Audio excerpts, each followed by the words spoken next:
PS. सागर career अकॅडमीच्या या digital प्लॅटफॉर्मवरती मी प्राध्यापक रणजित फरांदे आपणा सर्वांचं सहर्ष स्वागत करतो। विद्यार्थी मित्रांनो, गेली 4-5 लेक्चरपासून आपण पुणे ग्रामीणचा पेपर घेतोय आणि त्याच्या अगोदर आपले 9 पाठ साधारणतः नागपूर ग्रामीणचे झालेले। ज्यांनी कोणी ते नागपूरचे पेपर बघितले नसेल ते पेपर पहा, त्याच्यानंतर पुण्याचे हे पेपर पहा, म्हणजे तुमचं एक लिंकिंग जुळून येईल की ऑप्शनवरून आपण आन्सर कसे काढणार आहे, ऑप्शन कशा पद्धतीने फ्रेम केलेत, अभ्यास काय असला पाहिजे, त्याच्याबरोबर लॉजिक काय असलं पाहिजे, वेगवेगळ्या ट्रिक कशा असल्या पाहिजेत, एकाच ठिकाणी सगळं लक्षात कसं ठेवता येईल, म्हणजे अभ्यासाचा जो काही वेगवेगळा डिफरन्स आहे हा टाळून एकाच ठिकाणी पाठांतर कसं होईल या उद्देशाने आपण पुढे चाललोय। तर आपले वेगवेगळे जे बुक्स आहेत, होणारच पोलीस कॉन्स्टेबल हे आता 2023च्या ज्या रिसेंट 78 प्रश्नपत्रिका झाल्यात त्यांचे योग्य उत्तरे आणि स्पष्टीकरणासह हे आपलं बुक आहे। 38 प्रश्नपत्रिका या जिल्हा ग्रामीण व शहरी पोलीसच्या आहेत, 28 प्रश्नपत्रिका चालकच्या आहेत, 12 प्रश्नपत्रिका या SRPFच्या आहेत। चालू घडामोडीसह अद्ययावत असं हे बुक आहे। त्याच्यानंतर आपली 93वी आता रिसेंट एक आवृत्ती आली संपूर्ण पोलीस कॉन्स्टेबल, याच्यामध्ये पूर्वीच्या 20 प्रश्नपत्रिका आणि 5 आदर्श प्रश्नपत्रिका तसेच 7000 वस्तुनिष्ठ प्रश्न तक्ते मुद्देसूद पद्धतीने याच्यामध्ये मांडलेले आहेत। त्याच्यानंतर 40 प्रश्नपत्रिकांचं आपलं हे एक नवीन बुक आहे, याच्यामध्ये 30 आदर्श प्रश्नपत्रिका आणि 10 पूर्वीच्या प्रश्नपत्रिका असे 4000 प्रश्नांचं स्पष्टीकरण याच्यामध्ये आहे। त्याच्यानंतर पुढचं पोलीस कॉन्स्टेबल याच्यामध्ये 25 निवडक प्रश्नपत्रिका याचा समावेश केलेला आहे। त्याच्यानंतर पोलीस चालक शिपाई भरती याच्यामध्ये वाहतुकीचे 450 MCQ अतिशय रंगीत स्वरूपामध्ये वेगवेगळे चित्र दिलेले आहेत। 20 प्रश्नपत्रिका 2019च्या याच्यामध्ये दिलेले आहेत, MCQ याच्यामध्ये दिलेत, वाहतुकीचे कायदे नियम महत्त्वाची माहिती या बुकमध्ये दिलेली आहे। शिवाय मोटार वाहन चालवण्याचे व वाहतुकीबद्दलचे कायदे व नियम हे वेगळं असं स्वतंत्र पुस्तक आहे, त्याच्यामध्ये देखील बरीचशी माहिती आहे। 21 प्रश्नपत्रिका आणि 650 MCQ जे वाहतुकीच्या नियमांच्या संदर्भात आहे याची माहिती याच्यामध्ये दिलेली आहे। आता आपला पुणे ग्रामीणचा पेपर, तर आपण पाठीमागच्या पेपरमध्ये 85 नंबरचा प्रश्न झाला होता, आता 86 नंबरचा प्रश्न। आता नीट लक्षात घ्या काय आहे 86 नंबरचा प्रश्न, पुन्हा गणितात आलेले आहे बघा। तर सोप्या पद्धतीचं गणित या ठिकाणी विचारलेले काय म्हणताय, 12 S2Y S2 27 म्हणजे 12 ला y आणि 27 असे पदावली दिलेली। तर या तिन्ही संख्या कशा आहेत, प्रमाणात आहेत। तर y ची किंमत काय, म्हणजे मधलं पद काढायचंय। मग मधलं पद काढायचं असेल तर लक्षात ठेवा अशा वेळी ज्यावेळेस 3 पद दिली जातात, बघा ज्यावेळेस 3 पद दिली जातात आणि मधलं पद काढायला विचारलं जातं त्यावेळेस राहिलेल्या कडेच्या दोघांचा काय करायचा, गुणाकार करायचा आणि ते वर्गमुळात लिहायचं। कशात लिहायचं, वर्गमुळात लिहायचं। म्हणजे काय मी सांगितलं, मधलं जे काय मध्य म्हणजे मधलं, प्रमाण हे सगळं प्रमाणामध्ये आहे ना, प्रमाण मध्य प्रमाण पद बरोबर काय असतं की पहिल्या आणि शेवटच्या कडेच्या 2 पदांचा गुणाकार, म्हणजे 12 आणि 27चा गुणाकार, 12 गुणिले 27,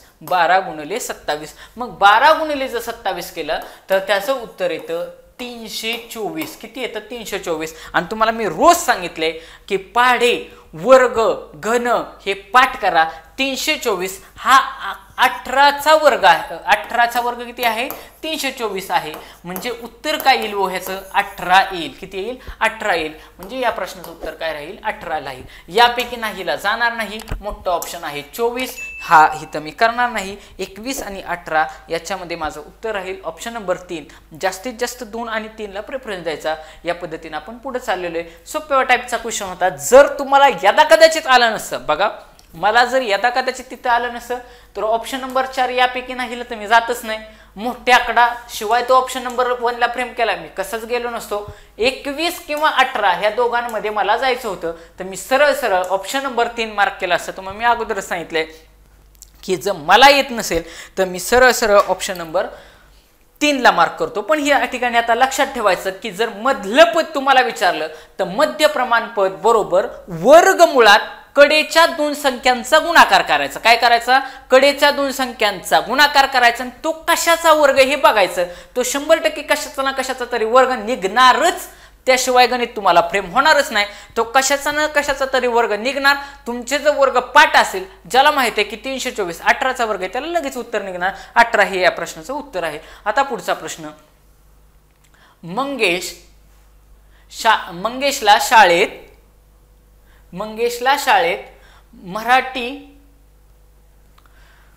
मराठी व इंग्रजीत 65 गुण भेटतात. कशात? मराठी अधिक इंग्रजी किती गुण भेटतात? 65 गुण भेटतात. बर, पुढे काय सांगितलं? इंग्रजी आणि गणित याच्यामध्ये सरासरी सांगितली बरं का, सरासरी. इंग्रजी आणि गणित याच्यामध्ये सरासरी. इंग्रजी आणि गणित एकच मिनिट. इंग्रजी आणि गणित म्हणजे मॅथमॅटिक्स याच्यामध्ये किती भेटतात? 70 गुण भेटतात. बर, पुढं आणि गणित व मराठीत यात 80 गुण भेटतात. गणित आणि मराठी यात सरासरी 80 गुण भेटतात. मग मराठी आणि गणित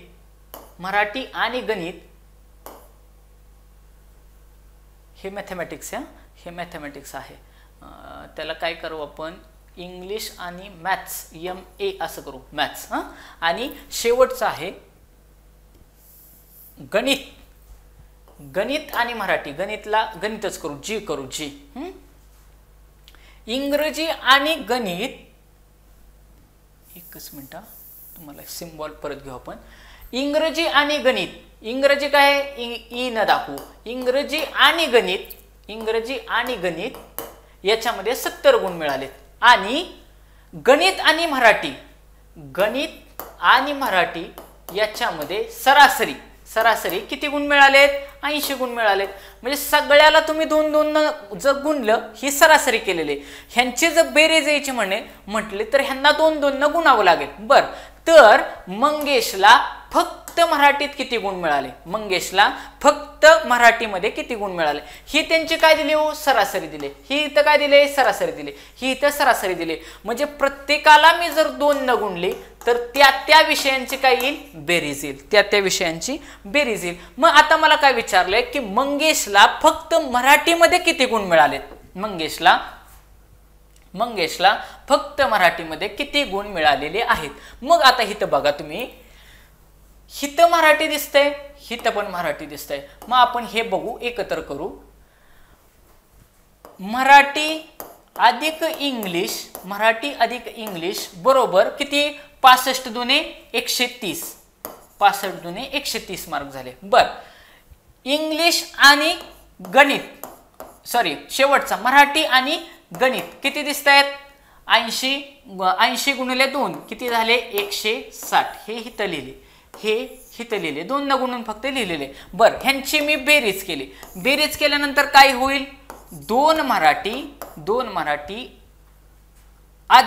अधिक इंग्लिश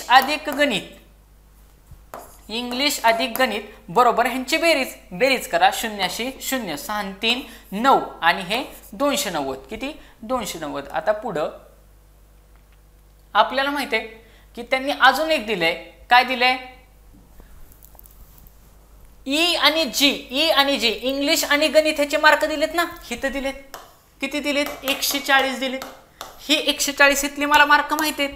म्हणजे बघा, 2m अधिक 140 बरोबर 290. हे इकडं प्लस मध्ये आहेत, इकडे गेल्यावरती मायनस होतील. म्हणजे 290 वजा 140 किती झाले? 150. मग 2m बरोबर 150. हा 2 इकडे गुणाकारात आहे, इकडे गेल्यावरती भागिले होईल. म्हणजे बरोबर 150 भागिले 2 बरोबर 75.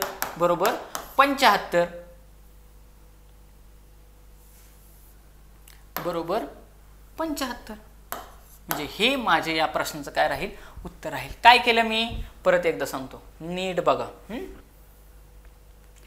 काय केलं मी की मराठी आणि इंग्लिशचे 65 मार्क दिलेत, पण 65 मार्क नाही दिले, 65 माझी सरासरी दिली. 2 विषयांची सरासरी जर माझी 65 असेल तर तुम्हाला मी पाठीमागचे माझे लेक्चर काढून बघा, तिथं मी क्लिअर सांगितलंय सरासरी बरोबर काय असते. सरासरीचा फॉर्म्युला सोडायचा नाही. सरासरी बरोबर त्याचा बेसिक फॉर्म्युला आहे की बेरीज भागिले एकूण, बेरीज भागिले एकूण, बेरीज भागिले जर एकूण केलं तर तुम्हाला सरासरी भेटणार आहे. हिथं मला सरासरी दिली होती 65. बेरीज माझी सपोज पहिलं फक्त एक्सप्लेन करतो, मराठी आणि इंग्लिश, मराठी अधिक इंग्लिश, आणि मग हे एकूण किती, मराठी 1 आणि इंग्लिश दुसरा, असे एकूण 2 झाले. मग ह्या 65ला 2 न गुणलं, 65 गुणिले 2 बरोबर मराठी अधिक इंग्लिश, मराठी अधिक इंग्लिश, असं सरळ सरळ होईल. मग आता बघा, मराठी अधिक इंग्लिश बरोबर 65 गुणिले 2, इंग्लिश अधिक गणित बरोबर, गणितला लिहिले बरं का जी, 70 गुणिले 2, आणि मराठी अधिक गणित बरोबर 80 गुणिले 2. मग ह्या सगळ्यांच्या किमती काढल्या, 165 गुणिले 2 झाले 130, 70 गुणिले 2 झाले 140, आणि 80 गुणिले 2 झाले 160. मग हेच फक्त काय केलं, समीकरणामध्ये मी मांडलं. इथून पुढे काय केलं, मी समीकरणामध्ये मांडलं. समीकरण असं मांडलं की मराठी अधिक इंग्लिश बरोबर 130 मार्क आहेत मला माहिती आहे. त्याच्यामध्ये मी मिळवले, किती मिळवले, त्याच्यामध्ये मी मिळवले कोणाला, मराठी अधिक, कारण मला मराठीच काढायचं आहे म्हणून मी मराठीचेच मार्क, दुसरा पण असा सब्जेक्ट निवडला. हिथं मराठी आहे, हिथं मराठी, ह्या दोघांची बेरीज केली. परत दुसरा मराठी अधिक गणित बरोबर 160, आता दोघांची बेरीज केली. 2, हा एक मराठी, हा एक मराठी, म्हणून 2 मराठी अधिक इंग्लिश अधिक गणित, इंग्लिश अधिक गणित बरोबर ह्या दोघांची बेरीज, बरोबर ह्या दोघांची बेरीज किती झाली, 290. मग आता बघा, मला माहिती आहे इंग्लिश अधिक गणितची मला बेरीज माहिती आहे किती आहे, 140, ती मी इथं मांडली. 2m अधिक 140 बरोबर 290, ह्या 290 मधून ही 140 गेले, 2m बरोबर राहिले 150, आणि 150ला 2 ने भागलं, उत्तर आलं 75. ते माझं या प्रश्नाचं काय असेल, उत्तर असेल. म्हणून या प्रश्नाचं माझं उत्तर राहील 75 मार्क्स. किती राहील, 75 मार्क्स. आणि परत विद्यार्थी मित्रांनो आपण बघू ऑप्शन कसे दिलेत. 81 सगळ्या, 69, 75, 80, 81. 81 सगळ्यात मोठा ऑप्शन येणार नाही, 69 सगळ्यात लहान ऑप्शन येणार नाही. ह्या दोघांपैकी उत्तर राहणार आहे. आणि मग आपली रेग्युलर ट्रिक जर तुम्ही वापरली, 69, 75, 80 आणि 81, पहिलं छोटं आणि मोठं येणार नाही, ह्याच्यामधलं 2 नंबरचं उत्तर असण्याचे चान्सेस असतात. शेवटी ही कशी विद्यार्थी मित्रांनो, ही ट्रिक आहे. तर ट्रिक ही ट्रिकच असते, म्हणजे त्या पद्धतीनेच पुढं पुढं पुढं पुढं पुढं जायचं.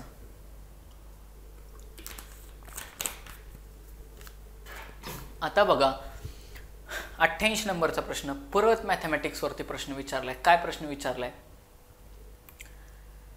ए अधिक ए चे 15%, ए चे 15% हे बी, ए चे 15% बरोबर बी चे 20% असे असेल तर A/B हे गुणोत्तर काय राहील, A/B काय राहील. आता ह्याचा तुम्ही स्क्रीनशॉट काढला असेल असं मी समजतो आणि हे रब करतो. बघा,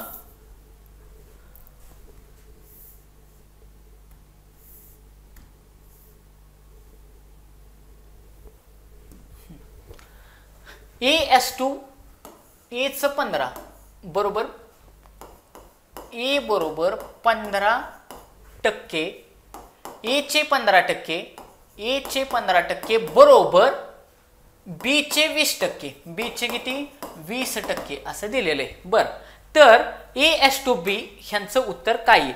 मग तुम्हाला मी सांगितलंय की ज्या ठिकाणी तुम्हाला टक्के असं विचारलं जाईल त्या ठिकाणी 100 मानायचं, ज्या ठिकाणी टक्के असं विचारलं जाईल तिथं 100 मानायचं. म्हणून एच काय ना, ए पासून आपण 100 मानू, ए बरोबर 100 मानू, ए ला किती मानायचं, 100 मानायचं. मग आता ए चे 15% कसे काढणार, ए चे 15% म्हणजे तुम्हाला माहिती आहे टक्केवारी कशी मांडायची, ए गुणवले 15/100, 15/100 हे झाले टक्केवारीत मांडलं. 15% हे मी टक्केवारीत मांडलं, ए गुणवले 15/100 हे टक्केवारीत मांडलं, बरोबर बरोबर बी चे 20%, बी गुणवले 20% कसं मांडणार, 20/100, 20/100. आता समीकरण सोडवायचं, आता समीकरण सोडवायचं. मग आता मी ए ला काय मांडले, ओ ए ला 100 मांडले, मग 100 गुणुले 15/100, 15/100 बरोबर बी गुणुले 20/100, बी गुणुले 20/100. आता ह्या 100 ला 100 गेले, मग 15 बरोबर बी गुणुले 20/100, बी गुणुले 20/100. आता काय होणार, तिरकस गुणाकार होणार, तिरकस गुणाकार करायचा. आता हे इकडे 100 भागिले तिकडे गेल्यावरती गुणुले, हे खाली येणार, हे वरती जाणार, हे खाली येणार. मग 15 गुणुले 100 भागिले 20 बरोबर बी, बरोबर बी. मग आता 20 एके 20, 20 पंचे 100, 20 पंचे 100, 20चा पाडा ज्याचा पाठ असेल त्याला लगेच कळेल. आणि 15 5 75, म्हणजे 75 हे उत्तर कशाचं येईल, बीचं येईल, बीचं येईल. 15% म्हणजेच 15 उत्तर असतं. हे एवढं करायची पण गरज नव्हती. हे तर डायरेक्टच एखाद्याने माझ्यासारख्यानं काय केलं असतं, एला 100 मांडले, जर 100 मानलं तर 100चे 15% हे सरळ सरळ 15 आहे. हे करायची गरजच नव्हती. मी हे केलंच नसतं, पण मला समजून सांगायचं होतं म्हणून मी केलं. मी डायरेक्टच असं इथं 15 मांडलं असतं. मग 15 बरोबर बीचे 20%, 20% म्हणजे कसं, बी गुणले 20/100 म्हणजे 20%. मग हे इकडचं इकडे सगळं आणल्यानंतर गुणाकार भागाकार करायचा. 75 ह्या प्रश्नाचं उत्तर आहे. मग आता बघू विद्यार्थी मित्रांनो, बीचं उत्तर आलं 75. आपल्याला काय विचारले, A:B चा रेशो काय असेल, A:B चा रेशो काय असेल. मग आता आपल्याला माहिती आहे, आपण ए ला किती मांडला होता, 100. तुम्ही म्हणताल सर 100च का मांडला, तुम्हाला प्रश्न पडेल 100च का मांडला. तर लक्षात ठेवा की हे टक्केवारीत दिले ना, टक्केवारीत, आणि ज्या ठिकाणी टक्केवारीत दिलं जातं त्या ठिकाणी 100च मानायचं. ज्या ठिकाणी टक्केवारी असं मेन्शन केलं जातं तिथं सरळ सरळ 100 मानायचं, 100% उत्तर सुटतच. मग आता ए ला आपण 100 मांडलं, बीचं उत्तर आपलं 75 आलं, बीचं उत्तर 75 आलं. आणि आपल्याला काय विचारलं, ह्या दोघांचा रेशो काय. मग या दोघांचा रेशो काय येईल, या दोघांचा रेशो येईल ए भागिले बी बरोबर ए किती आहे 100 भागिले बी 75 भागिले बी 75. मग आता काढा 25चा पाडा बघा, 25 एके 25, 25 चौक 100 आणि 25 त्रिक 75 म्हणजे 4:3 हा याचा रेशो येईल. 4:3 हा याचा रेशो येईल. ए ला काय म्हणलं होतं मी 100, त्याच्यावरून बी चं उत्तर काढलं, किती आलं 75. मग A:B म्हणजे ए भागिले बी मला विचारले, मग 100 भागिले 75. मग ए किती आहे 100, बी किती आहे 75. मग 25चा पाडा म्हटलो, 25 चौक 100, 25 त्रिक 75, 4:3 हे याचं उत्तर झालं. म्हणून या प्रश्नाचं उत्तर ऑप्शन नंबर बी 4:3 हे राहील. किती 4:3. मग आता ऑप्शन तुम्ही नीट बघा, हिथं 3:4 म्हणतंय आणि हिथं 4:3 म्हणतंय, म्हणजे मॅक्सिमम चान्सेस हिथं उत्तर ठेवण्याचे आहेत. हे दोन ऑप्शन गेले. अजून एक बघा, हिथं 4 म्हणतोय, हिथं 4 म्हणतोय, हिथं पण 4 म्हणतोय, पण हिथं 8:5 म्हणतोय, लय बाहेर चाललंय, म्हणून पण हा ऑप्शन गेला असता शेवटचा ऑप्शन. म्हणजे नीट बघा, ह्या दोन ऑप्शन मध्ये सिमिलॅरिटी ठेवली म्हणजे उत्तर तिथं असण्याचे चान्सेस आहेत. 1 आणि 2 मध्ये जर कन्फ्युजन झालं तर मी मॅक्सिमम ठिकाणी 2 लाच घेऊन जाणार. या लॉजिकनं देखील या प्रश्नाचं उत्तर सुटलं असतं. आता पुढचा प्रश्न 89 नंबरचा काय विचारले की खालीलपैकी एकदम बेसिक क्वेश्चन विचारलाय. महाराष्ट्राच्या भूगोलावरती बेसिक क्वेश्चन आहे. महाराष्ट्र राज्याची सीमा एकूण किती राज्यांना लागून आहे. पाठांतराचा भाग आहे किंवा अभ्यासाचा भाग आहे. 6 राज्यांना महाराष्ट्राची सीमा लागून आहे. आणि त्यात लक्षात काय ठेवायचं, मध्य प्रदेश राज्याला, कशाला, मध्य प्रदेशला सर्वात जास्त सीमा लागून आहे. सर्वात जास्त सीमा लागून आहे. कळलं, हे लक्षात ठेवा. उद्या क्वेश्चन असा विचारला की कोणत्या राज्याला महाराष्ट्राची सर्वात जास्त सीमा लागून आहे, तर मध्य प्रदेश राज्याला सर्वात जास्त सीमा लागून आहे. जवळपास मला वाटते 8 जिल्ह्यांची सीमा मध्य प्रदेश राज्याला लागून आहे. आपल्या महाराष्ट्राच्या असा जर महाराष्ट्राचा मॅप लक्षात आणला तर इकडं सगळं असं अख्खं मध्य प्रदेश म्हणजे MP हे राज्य आहे. MP हे राज्य आहे. मग 6 राज्यांना महाराष्ट्राची सीमा लागून आहे. आणि तुम्ही आता नीट बघा, चढत्या क्रमाने हे ऑप्शनचे आकडे मांडा. 5, 6, 7 आणि 8 छोट्या आणि मोठ्याला जायचं नाही. 2 नंबरला उत्तर ठेवण्याचे जास्तीत जास्त पर्याय राहतील. त्याच्यावरून लॉजिकनं देखील हा प्रश्न उत्तर सुटलं असतं. मग आता बघा पुढचा प्रश्न मग याच्यामध्ये आपण एक्सप्लेनेशन बुकमध्ये आपल्या दिलेलं आहे की कर्नाटकला किती जिल्ह्यांच्या सीमा लागून आहेत, तर राज्य, संख्या आणि सीमेवरचे जिल्हे असा हा चार्ट या ठिकाणी दिलेला आहे, तुम्ही पाहून घेऊ शकता। याच्यामध्ये कर्नाटकला 7 जिल्ह्यांच्या सीमा लागलेल्या आहेत, परंतु मध्य प्रदेशला सर्वात जास्त 8 जिल्ह्यांच्या सीमा लागलेल्या आहेत। वरची सगळी जिल्हे हे कर्नाटकला लागून आहेत आणि सर्वात कमी गोवा या राज्याला लागून आहे। कोणाचे आहे?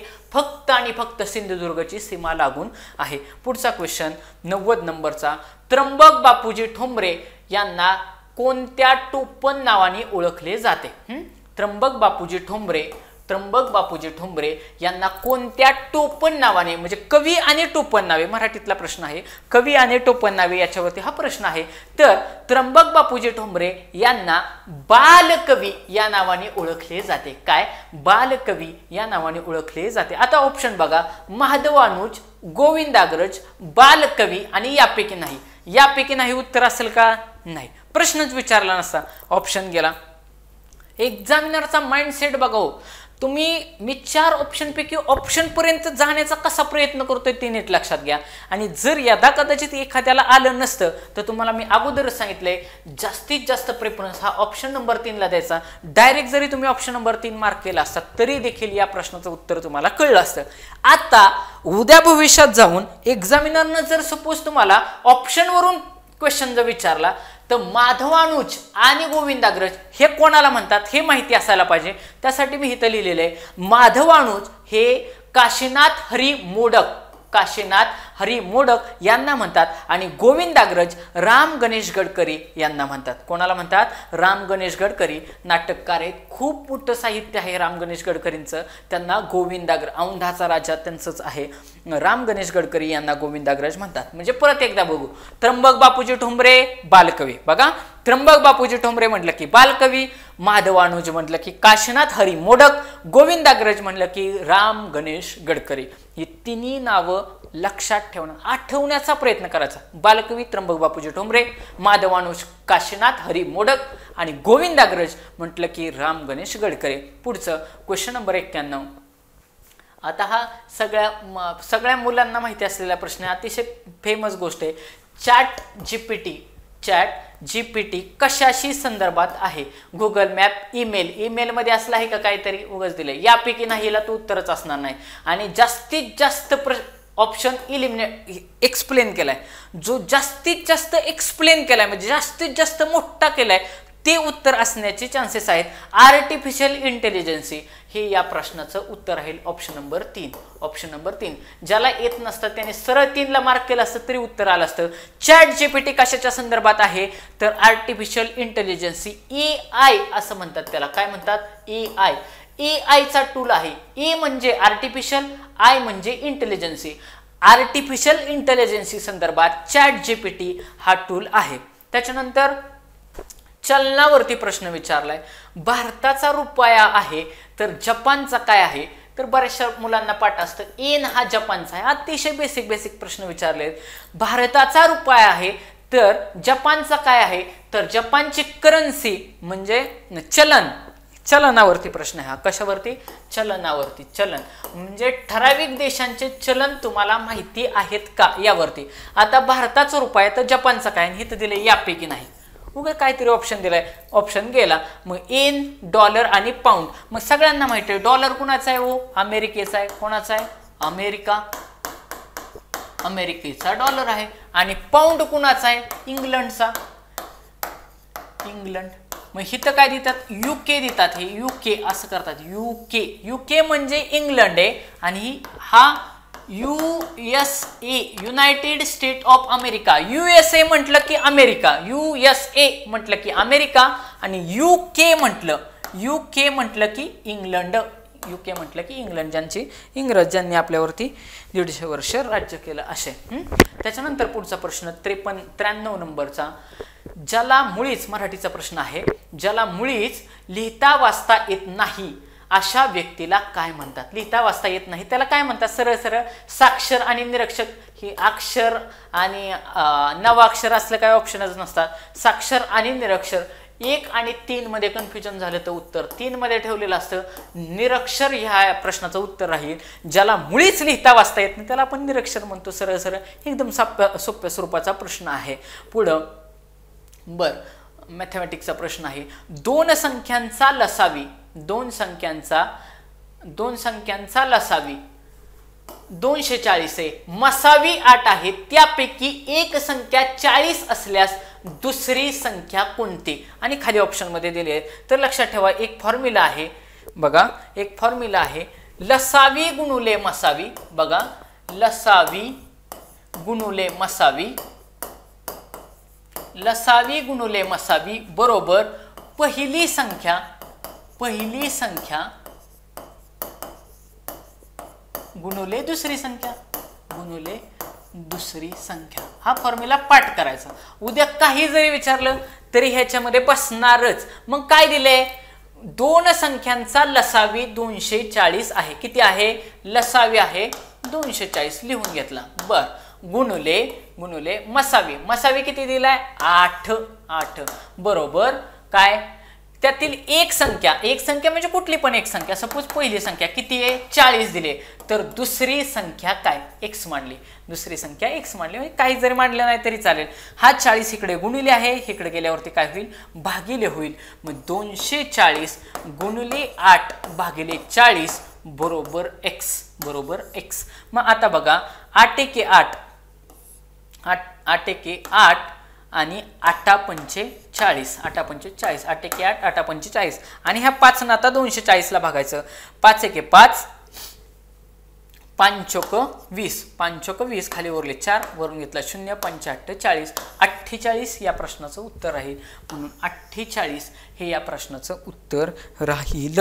48 या प्रश्नाचं उत्तर राहील. आता मला जर गुणाकार भागाकार करायला लावला असताना तर मी कसा केला असता बरं का, मी तुम्हाला सांगतो.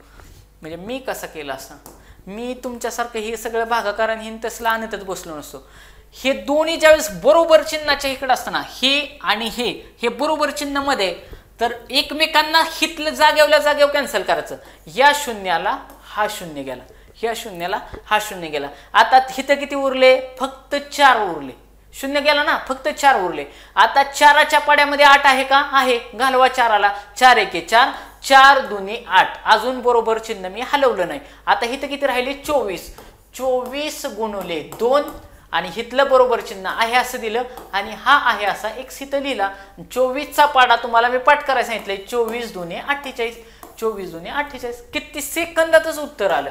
हे सगळं इकडं नाही तिकडं नाही हे मी करतच बसलो नसतो. लक्षात ठेवा ही मेथड आहे की फास्ट उत्तरापर्यंत कसं पोचता येईल. लक्षात घ्या, फास्ट उत्तरापर्यंत पोहोचण्याची ती मेथड आहे. आता पुढं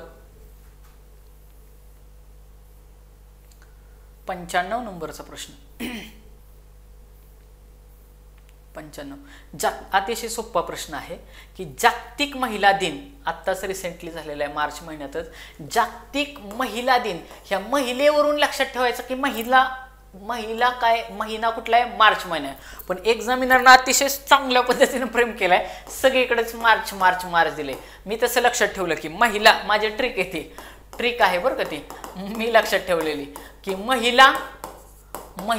महिलाचा म आणि त्याच्यावरून मार्चचा म, महिलेचा म आणि मार्चचा म, याच्यावरून मी लक्षात ठेवलंय मार्च महिना आहे. मग आता 8 मार्च ह्या दिवशी जागतिक महिला दिन असतो.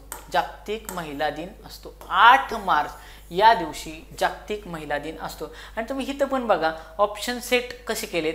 5 मार्च आणि 12 मार्च ह्याच्यातल्या मोठ्या तारखा, मोठी कुठली आहे? 5 मार्च गेला ऑप्शन, 12 मार्च ऑप्शन गेला. मग आता सगळं सिक्वेन्सली मांडा एकदा. 5, 8, 10 आणि 12 सिक्वेन्सली मांडलं. मोठं येणार नाही, छोटं येणार नाही. मग 8 आणि 10 मध्ये उत्तर राहील, त्यातलं ऑप्शन नंबर 2 ला उत्तर आहे. कितीतरी प्रश्न मी तुम्हाला या सिरीज मधले असे दाखवलेत की ज्या ठिकाणी ऑप्शन नंबर 2 ला उत्तर फ्रेम केलेलं आहे. म्हणजे नीट लक्ष द्यायचं, ऑब्झर्वेशन खूप जास्त स्ट्रॉंग ठेवायचं, 100% प्रश्न सुटतो. हिंट असते आणि काही महत्त्वाचे दिनविशेष पाठ असले पाहिजे. तुम्ही तुमचे काही मित्रांचे ग्रुप करा, अभ्यासू मित्रांचे ग्रुप करा. 20 लाख पूर्व फॉर्म भरणार आहेत, त्यातले 17,000 घ्यायच्यात. त्या 17,000 मध्ये आपण असलो पाहिजे. ह्या अँगलनं ह्या अप्रोचनं अभ्यास करायचा. उग इकडे तिकडे फिरत बसायचं नाही. असा एक मित्र निवडायचा की तो पण अभ्यास करून आलाय, आपण पण. आता सपोज माझा व्हिडिओ, दोघांनी व्हिडिओ बघायचा आणि दोघांनी एकमेकांना प्रश्न विचारायचं. सरांनी काय ट्रिक सांगितल्या, एक्सप्लेनेशन कुठं काय सांगितलं, त्याच्यानंतर ऑप्शन कसं काढले, दोघांनी विचारायचं. ट्रिक काय वापरल्या, लॉजिक काय वापरलं, एकदा रिवाइज केलं. मग आता ह्या प्रश्नावरून काय की महत्वाचे दिवस तुमचे पाठ असायला पाहिजेत, पाठ असायला पाहिजे. आता पुढचा प्रश्न, गटात न बसणारा प्रश्न. गटात न बसणारा शब्दसमूह ओळखा. गटात न बसणारा शब्दसमूह: सामान्य नाम, अलंकारिक नाम, विशेष नाम आणि बहुवाचक नाम. आणि मग तुम्हाला माहिती आहेत नामाचे, ज्याचा मराठीत अभ्यास आहे, एकदम बेसिक प्रश्न आहे. नामाचे 3 प्रकार आहेत: सामान्य नाम, विशेष नाम, बहुवाचक नाम. सामान्य नाम म्हणजे काय, डोंगर, नद्या वगैरे वगैरे. विशेष नाम म्हणजे काय, आपलं नाव, आपल्याला स्वतःला जे नाव दिलं असं, म्हणजे माझं नाव रणजित आहे तर ते झालं विशेष नाम. बहुवाचक नाम ज्याच्यामध्ये ऑलरेडी भाव, प्रेम असतो, आनंद असतो, हर्ष, मोद, खेद, हे सगळं जे काय हे बहुवाचक नाम. अलंकारिक नाम हा भावाचा नामाचा प्रकारच नाही, त्यामुळे गटात न बसणारा शब्द कुठला असेल, अलंकारिक नाम. पुढचा 97 नंबरचा प्रश्न, 1 फेब्रुवारी 2017 रोजी, बघा 1 फेब्रुवारी 2017 रोजी जर बुधवार असेल, 1 फेब्रुवारी 2017 ला बुधवार असेल तर 1 फेब्रुवारी 2018 ला विचारले तर कोणता वार असेल. लक्षात ठेवा, 1 फेब्रुवारी कुठली दिली, 1 फेब्रुवारी 2017 दिली आणि प्रश्न पुढच्या वर्षीतला विचारलाय, नेक्स्ट इयरला विचारलाय. 2018 सालचा प्रश्न विचारलाय. 2018 साली 1 फेब्रुवारीला कोणता वार असेल, इथं दिलेलं आहे बुधवार, इथं दिलं आहे बुधवार. मग आता ह्याचं एक लॉजिक आहे बघा, तोंडीच उत्तर आलं असतं, तुम्हाला पण तोंडीच येणार. एकदा एक्सप्लेनेशन सांगितलं की फेब्रुवारी महिना पास होत असताना, बघा फेब्रुवारी कुठला जरी वार काढायचा आहे, बघा कोणताही वार काढायचा आहे आणि जर फेब्रुवारी महिना पास होतोय त्याच्यामधून जानेवारीतला तारखा दिल्यात आणि फेब्रुवारी पास होतोय त्यातनं, म्हणजे फेब्रुवारी जाणार ना. पुढच्या वर्षीची तारीख विचारली तर फेब्रुवारी पास होणार पुढे पुढे पुढे पुढे जाताना. जर लीप वर्ष असेल तर फेब्रुवारीमध्ये असतात 29 दिवस. किती असतात, 29. कधी, लीप वर्षामध्ये, लीप वर्षात असतात 29 दिवस. मग 29 दिवस ज्या ठिकाणी येतील त्या ठिकाणी एक वार वगळून पुढचा वार घ्यायचा. काय मी सांगितलं, पुढच्या वर्षीची तारीख निवडताना जर मध्ये फेब्रुवारी महिना यायला पाहिजे त्याच्यासाठी. म्हणजे असं समजा मला जर सांगितलं की 24 जानेवारीला गुरुवार आहे तर 24 जानेवारी 2000, आता सपोज 24 चाले, 24 जानेवारी 2024 ला गुरुवार आहे तर 24 जानेवारी 2025 ला कोणता वार असेल. तर आता इथं लक्षात घ्या की मला आता जानेवारी टू पुढे जाताना मध्ये फेब्रुवारी महिना येणार आहे आणि 2024 हे लीप वर्ष आहे का हे चेक करायचं. मग लीप वर्ष आहे का हे चेक करण्यासाठी साधा फॉर्म्युला काय आहे, त्याला 4 न भागायचं. जर 4 न भाग केला तर ते लीप वर्ष झालं. मग आता एवढं पण डोकं नाही चालवायचं, एवढं लक्षात ठेवायचं की 2000 साल, बघा 2000 साल हे लीप वर्ष होतं. हे लीप वर्ष होतं कसं, 4 पंचे 20, 4 गुणिले 5 बरोबर 20. हे 20 वरती 2 शून्य दिले. 2000 हे जर लीप वर्ष होतं मग ह्याच्या पुढे 4 4 4 4 मिळवत राहायचे, 4 4 4 4 मिळवत राहायचे. म्हणजेच काय 2004, बघा 4 4 मिळवत राहा. 2008, 2016, 2008, 2020, 2024. म्हणजे आत्ताचं कसं लीप वर्ष आहे. आता मला इथं प्रश्नामध्ये कुठलं विचारलंय, 2017. जर लीप वर्ष 4 वर्षाने येत असेल तर 16 हे ऑलरेडीच माझं लीप वर्ष होऊन गेले. म्हणजे ह्या वर्षीचा जो प्रश्न विचारलाय त्या वर्षीचा जो महिना आहे त्या वर्षी लीप वर्ष नाही. आणि हा जो पेपर आहे, जो पेपर विचारलाय हा 2023चा आहे. मग जो आपल्याला प्रश्न विचारलाय विद्यार्थी मित्रांनो, तो काय विचारलाय की 2017 इथं दिलेले 17 साली लीप वर्ष नसतं. ज्या वर्षी लीप वर्ष येणार नाही त्या वर्षी नेहमी पुढचा वार येतो असतो, पुढचा नेक्स्ट डे म्हणजे पुढची तारीख येत असते. मग इथं जर बुधवार असेल तर सरळ सरळ माझं गुरुवार उत्तर असेल. हे तोंडीच आलं असतं, तोंडीच. मी फक्त चेक काय केलं, 2017 हे लीप वर्ष आहे का नाही, लीप वर्ष आहे का नाही. आणि लीप वर्ष कसं 4 न भागलं की तुम्हाला लीप वर्ष कळणार. 4 न निश्चयच भाग गेला तर ते लीप वर्ष आहे असं समजायचं. 2017ला 4 न भाग जात नाही कारण 16ला जातो ना. आणि लक्षात तुम्हाला मी सांगितलं कसं लक्षात ठेवायचं. लक्षात कसं ठेवायचं, 2000 हे लीप वर्ष आहे कारण 2000ला 4 न भाग जातो. मग जर 2000ला 4 न भाग जात असेल तर ते लीप वर्ष झालं. त्याच्यावरूनच आपल्या लक्षात येईल. मग 18ला सरळ सरळ गुरुवार असेल. जर 29 दिवसांचा महिना असता, म्हणजे आता बघा हिथं जर मी असं विचारलं असतं, नीट लक्ष द्या, तुमचं थोडं कन्फ्युजन कन्सेप्ट क्लिअर करून टाकतो.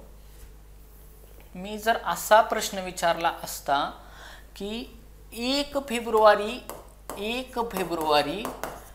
2024ला गुरुवार आहे तर 1 फेब्रुवारी 2025ला कोणता वार असेल. 2025ला कोणता वार असेल.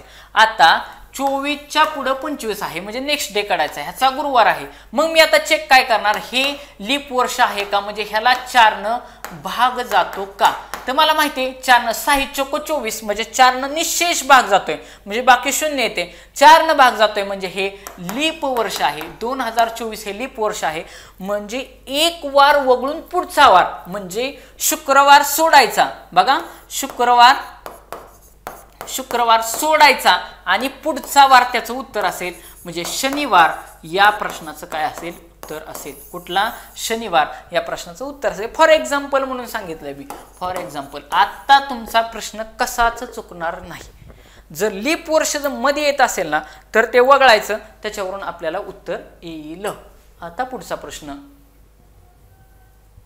पुन्हा गणितात 98 नंबरचा प्रश्न विचारलेला आहे. काय विचारलंय की 216 GH बरोबर 6 GH सेम ठेवले तर 512ला ही तो प्रश्नचिन्ह सहज आहे. 6चा घन आहे 216 तर 512 कशाचा घन आहे असा साधा प्रश्न विचारलाय. मी विद्यार्थी मित्रांनो तुम्हाला कितीतरी वेळा रोज सांगितलेले 10 पर्यंत घनपाठच पाहिजेत. ज्याचा घनपाठ असतील त्याला लगेचच कळलं असतं की 8चा घन आहे 512. आता इथे उगाच लॉजिक लावत बसायचं नाही. जरी लावलं तरी उत्तर येणारच बघा तुम्हाला. 9 हा सगळ्यात मोठा आहे, 6 सगळ्यात छोटा आहे. ऑप्शन गेले 7 आणि 8 मध्ये उत्तर असणार. पण 512 हा 8चा घन आहे एवढं सोपं तुम्हाला यायला पाहिजे. घनपाठ असायला पाहिजेत. मग त्याच्यावरूनच लॉजिक होते. हे 6चा घन 216 आहे मग 512 हा कशाचा घन आहे ही ह्या प्रश्नचिन्हाच्या जागी येईल. ओके, पुढचा प्रश्न 99 नंबरचा. अनर्थ या शब्दाचा समानार्थी शब्द ओळखा. अनर्थ आपण म्हणतो ना, अनर्थ झाला, काहीतरी संकट आलं, फार अनर्थ झालं म्हणजे वाईट झालं. अरिष्ट म्हणजे पण संकट, म्हणजे सरळ तुम्ही वाचायला घेतलं पर्याय वाचा. अरिष्ट, कठीण, समस्या आणि यापैकी नाही. मला ओळखायचं आहे समानार्थी. यापैकी नाही उत्तर येणार नाही, गेला ऑप्शन.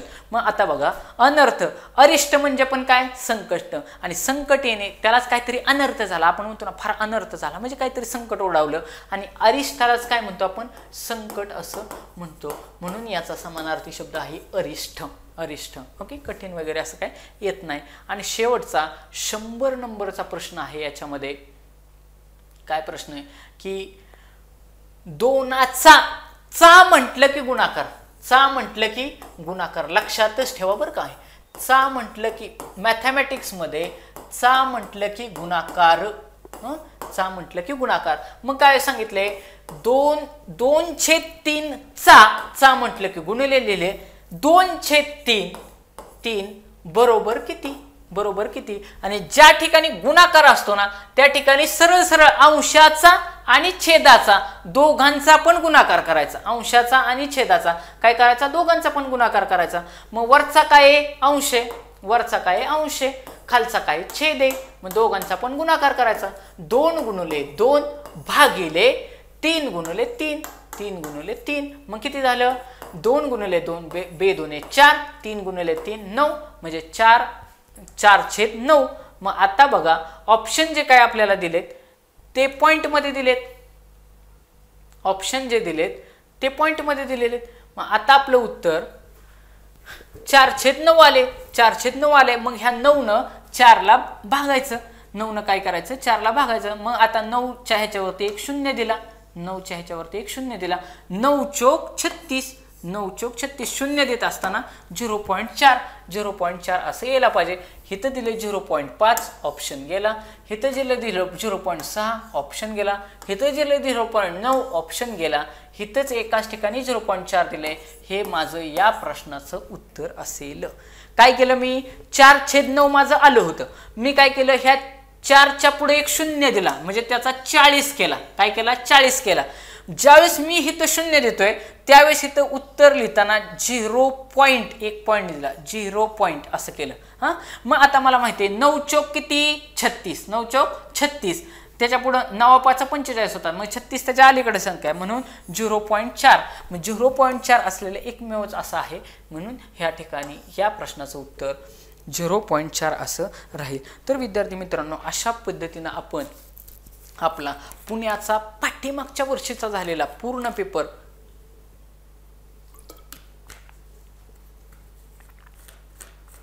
एकदम चांगल्या पद्धतीने घेतलाय. तुम्ही के सागर परिवाराला लाईक करा, सबस्क्राईब करा. K Sagar career academy by Ranjit sir असं टाकलं की लगेचच तुम्हाला माझे सगळे व्हिडिओ पाहायला भेटतील.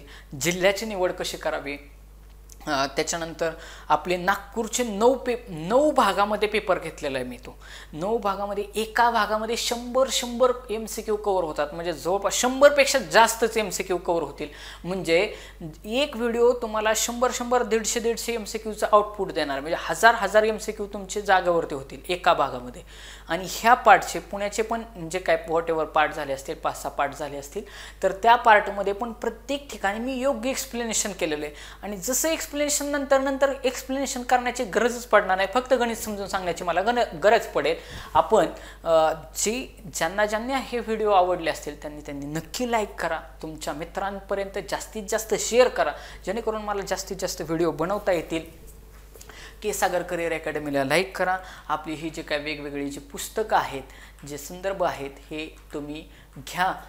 पोलीस कॉन्स्टेबल 78 प्रश्नपत्रिकांचं 2023 मधलं हे रिसेंट 2023च्या ज्या प्रश्नपत्रिका झालेल्या आहेत त्या 78च्या 78 ह्या बुकमध्ये आहेत. त्याच्यामधलीच एक मी PDF घेऊन तुम्हाला एक्सप्लेन केलेले आहे. त्याच्यानंतर हे 93 आपली आवृत्ती आहे की ज्याच्यामध्ये संपूर्ण पोलीस कॉन्स्टेबल हे जे काय बुक आहे 93 आवृत्ती, ह्याच्यामध्ये पण सगळ्या आपल्या ज्या महत्त्वाच्या प्रश्नपत्रिका आहेत करंटच्या सहित आपण इन्क्लूड केलेला आहे. तर जास्तीत जास्त विद्यार्थी मित्रांनो नक्की लाईक करा, शेअर करा, सबस्क्राईब करा. धन्यवाद.